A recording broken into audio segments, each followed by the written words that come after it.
ಪತ್ನಿಗೆ ಕೊಟ್ಟಿದ್ದ 14 ಸೈಟ್ ವಾಪಸ್ ಪಡೆದ ಮೂಡ.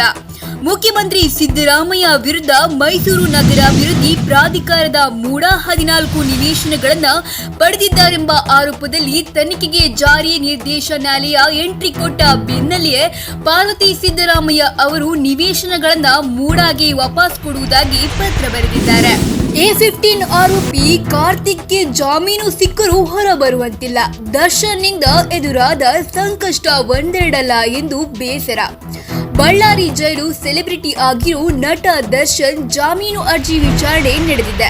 ದಾಸನ ನ್ಯಾಯಾಂಗ ಬಂಧನ ಅವಧಿ ಮತ್ತೆ ಕಂಟಿನ್ಯೂ ಆಗಿದೆ. ಆ ಕಡೆ ದರ್ಶನ್ ನಂಬಿ ಕೊಲೆ ಆರೋಪದಲ್ಲಿ ಭಾಗಿಯಾಗಿ ಬೇಲ್ ಸಿಕ್ಕರೂ ಆರೋಪಿಗಳ ಜಾಮೀನು ಅರ್ಜಿಗೆ ಶ್ಯೂರಿಟಿ ಹಾಕೋರು ಯಾರು ಇಲ್ಲದಂತಾಗಿದೆ. ಧರ್ಮೋ ರಕ್ಷಿತಿ ರಕ್ಷಿತಾಂ ಎಂದು ಗುಡುಗಿದ್ದೇಕೆ ಪವನ್ ಕಲ್ಯಾಣ್.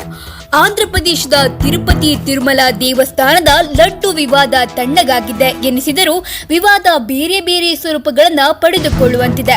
ಆಂಧ್ರಪ್ರದೇಶದಲ್ಲಿ ಇದೀಗ ನಟ ಹಾಗೂ ಉಪಮುಖ್ಯಮಂತ್ರಿ ಧರ್ಮೋ ರಕ್ಷಿತಿ ರಕ್ಷಿತಾಂ ಎಂದು ಹೇಳುತ್ತಿದ್ದಾರೆ.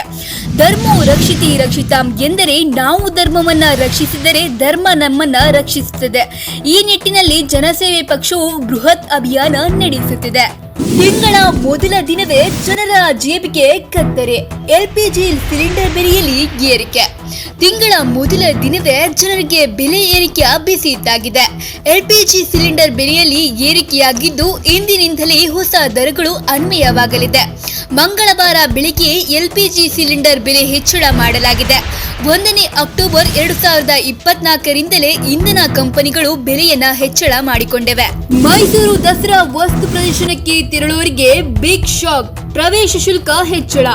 ವಿಶ್ವವಿಖ್ಯಾತ ಮೈಸೂರು ದಸರಾ ಮಹೋತ್ಸವದ ಸಂದರ್ಭದಲ್ಲೇ ವಸ್ತು ಪ್ರದರ್ಶನವನ್ನ ಆಯೋಜಿಸಲಾಗುತ್ತಿದೆ.